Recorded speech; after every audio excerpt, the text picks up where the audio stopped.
मित्रांनो, स्वामी बोलतात, सुखासाठी कुणापुढे हात पसरू नका. वेळ जाईल, त्यापेक्षा दुखाशी दोन हात करा. चांगली वेळ निश्चित येईल. माझा हा निवांत क्षण नसून तुझ्या कर्मावर मी नजर ठेवून आहे.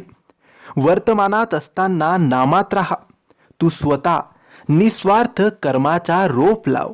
कोणाच्या आशेवर, मदतीवर अवलंबून राहू नकोस, कारण त्या रोपावर येणाऱ्या फळावर अधिकार फक्त तुझाच असेल. मितभाषी असतो सदा सुखी, व्यर्थ बोलेल तो होईल दुखी. पण समर्थ नाम रोज स्मरावे, त्यास कधी न विसरावे.